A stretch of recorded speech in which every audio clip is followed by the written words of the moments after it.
नमस्कार मैत्रिणी, कशा आहात? परमेश्वराची भक्ती करत राहा, खुश आणि आनंदी नक्कीच राहाल. तर मैत्रिणी, तुळस हे काही फक्त एक झाड नाही. तर ते एक लक्ष्मी माताच आहे, आपल्या दारात उभी असलेली. आणि आपण तिची जेवढी सेवा करू तितकी खुश होऊन ती आपल्या घरामध्ये प्रवेश करते. तर याच्यासाठी आपण तुळशीची अनेक प्रकारे सेवा करू शकतो. तुळशीच्या शेजारी साक्षात भगवंत नारायण सुद्धा असतात.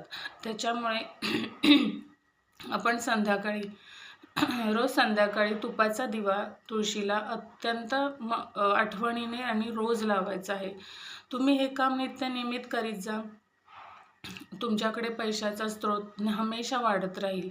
त्याच्यानंतर आपण तुळशीला एक असा धागा बांधायचा आहे की त्याच्यामुळे तुमच्याकडे तुमच्या घरामध्ये सुख समाधान, पैशाचे स्रोत, अनेक अडचणींवर मात करण्याची शक्ती, ह्या अनेक गोष्टी तुम्हाला मिळू शकतात. पण ती गोष्ट बांधायची आहे विधीपूर्वक आपल्याला. तर आपण त्याच्या आधी समजून घेऊया की तुळस आपल्याला अनेक संकेतसुद्धा देत असते. जर तुळस अचानक तुम्ही पाणी देताय, ऊन लागतंय आणि तरी सुकत गेली तर तर त्याच्यामध्ये काहीतरी आपल्या घरावर संकट येणार आहे, हे तुळस दर्शवते. तुळशीमध्ये जर छोटी छोटी रोपं आली तर आपल्या घराला अचानक धनलाभ होणार आहे, हे आपल्याला समजतं.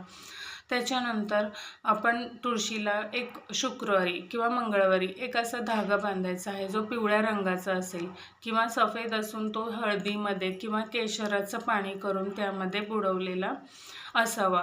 त्याच्यामध्ये एक लवंग बांधायची आहे. ही वस्तू इतकी महत्त्वाची आहे. ती लवंग व्यवस्थितपणे गाठ मारून तो धागा त्या तुळशीला आपल्या बांधायचा.